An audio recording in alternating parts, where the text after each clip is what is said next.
What's up, everybody? This is Karak with ACG. Coming out of April into May, I was actually quite surprised to see that there were a lot of May games that I was interested in. Here are 5 of mine. I would love to know yours. Put them in the comments. Let's begin. Subscribe if you like the video. The first, Warhammer 40K Chaos Gate Demon Hunters by Complex Games. This is also published by Frontier Foundry.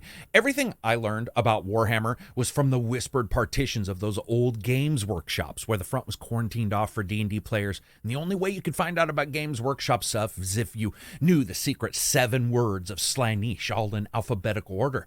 It doesn't matter where you are in Warhammer 40K knowledge, though. Warhammer 40K Chaos Gate Demon Hunters is a great place to start. Super long name notwithstanding, because it's pretty much XCOM Warhammer 40K, as you lead the Grey Knights in turn-based battles against the agents of evil in the chaos. On the one side, you have the Grey Knights. These are the super soldiers of the future, all created from the one absent daddy known as the Emperor, and a hatred for demon spawn. The Grey Knights are sort of the let's get shit done chapter of the Space Marines, traveling through space in their cathedral homes like churches pulled from the earth by pastors who had wanderlust and then glued starship rockets to their bottoms. On the other side, you have an evil alien infestation known as the Bloom, because everything, even the amazing name stuff in Warhammer 40K, is evil.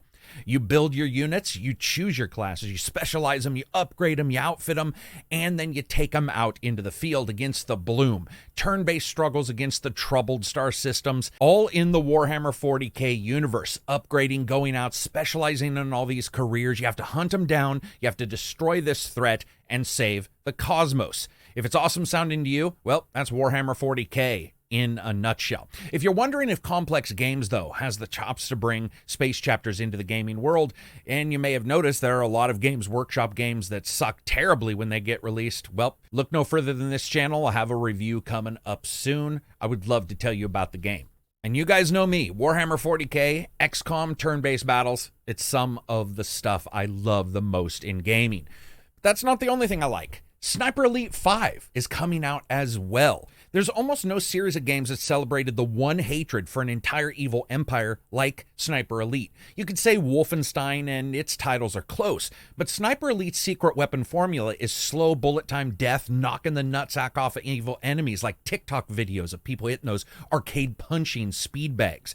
Everybody hates to get hit in the nuts, and somewhere years ago, these guys thought, you know what? We hate Nazis. We hate get hit in the nuts. Let's put them together. A third-person stealth shooting World War II game from Rebellion. This is a series that has been going on for a long time, hence the name, and we are finally at number 5 coming out in May. But it's not just the shooting that we've grown to know and love. It's the sneaking, it's the stealth, it's the missions, it's the flexibility the game offers, and the maps. They offer different ways to progress through, and all the while working out towards that long distance shot that you have in mind. Sniper Elite 5 is the same. Now we have photogrammetry, making the locations look even more real than the prior ones. We have various kill lists for enemies. We have full co-op through the story, and a step up in the mechanics for that co-op to make the missions and the enemies and just killing everybody a little bit easier. You're a part of a covert U.S. Ranger operation team to weaken the fortifications along the coast, and as Carl Fairburn, your job is to help the French Revolution and Rebellion in their attempt to take down a secret Nazi project.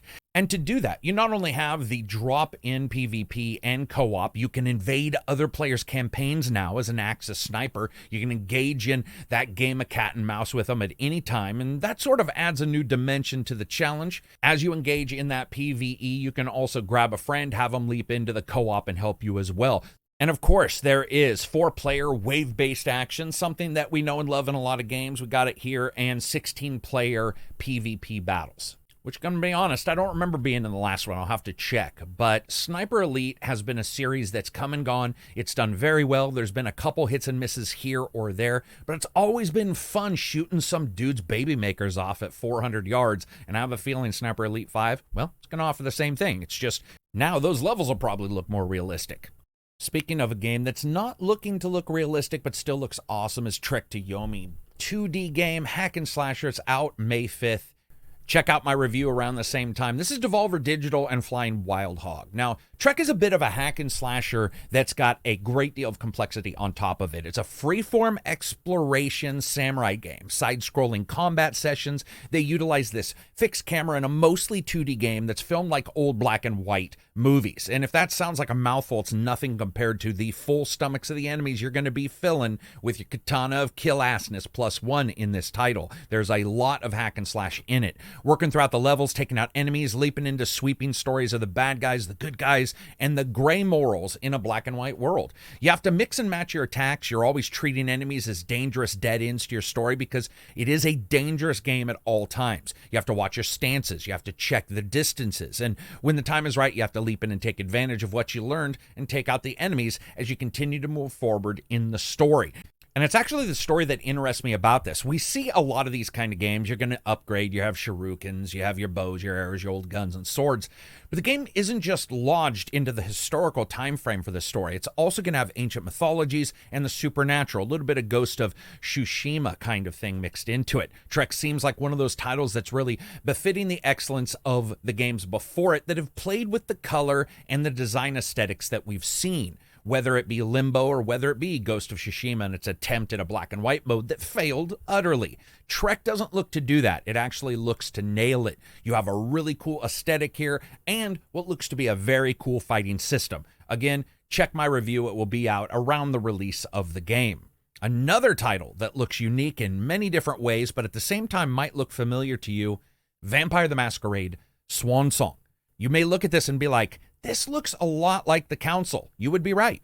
The same devs who made The Council, Big Bad Wolf, is making this game. It's out May 19th. This title is based on White Wolf Publishing's Vampire the Masquerade, which is also a mixture of the World of Darkness, which is Wraith as well as Werewolf. If it looks passably like The Council, that's fine because it has a lot going for it that isn't. Here, Vampire Swan Song, it's sort of a narrative role-playing game based in the World of Darkness. Every character, including the NPCs, have their own character sheets in this game. You have traits and talents that massively change what information, not only within the story narratively, but visually and audibly you can get or use in the game. And while the game is a one-person, narrative-driven, single-player role-playing game, you do get to play 3 different vampires within it with 3 different disciplines, 3 different clans of the vampires. As you play, you upgrade the characters, choosing statistics and disciplines that fit the way you play, and actually truly growing in power if you stick with one way that you play, which I really do like. Changing the different levels and the stories and how you play through them depending on what choices you make. Because the player characters often are surrounded by humans in the game, the player needs to be careful about how and what supernatural abilities they use, which is why it's called Vampire the Masquerade in the first place.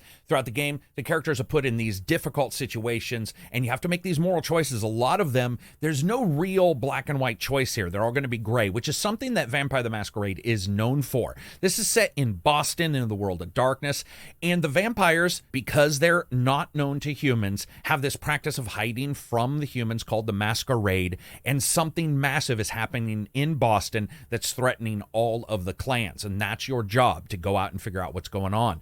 And to do that, you take on the guise of these 3 different vampires, all about 100 years old. So they have various different powers from their clans. Also, because you can't just go out there like a cruise ship buffet and eat everything and run out for the rest of the game, you have to choose when and where to chew upon people to get power for yourself, to get willpower from their blood. And you have to decide here or there when to actually use sort of your power bars, which are the people walking around. If there's one thing that the vampire and werewolf games are known about, it's that the age of the characters really does matter and how much power that they have and how they end up specializing in their skills. I felt that this kind of game engine and their plans didn't fit the Council as much as I felt it actually would fit Vampire the Masquerade, Werewolf, or other games in the World of Darkness. So this, to me, seems like a perfect fit. But another perfect fit, and this is a title you may not know about, We Were Here Forever. 2-person co-op by Total Mayhem Games. It's a bit of an escape room, a bit of an alternative reality game. If you haven't heard of these titles, maybe you weren't around. A bundle of co-op trouble that we have here. We Were Here Forever continues the tradition of these escape-style type titles from this company that always involve two people, co-op. You and your friend are trapped in the realm of Castle Rock with no way out. You were betrayed, maybe not, and you work together to explore and solve puzzles in this Antarctic adventure in this particular title. Be aware, nothing is what it seems, as they say. There's dark secrets hidden everywhere, and you have to explore and unlock the story as you move forward. Now, this game's got a unique mix of gameplay co-op that I really do like. Not only are you out there performing different puzzles, figuring out different ways to get through dangerous rooms and work through locations, you have walkie-talkies that you actually use voice over comms with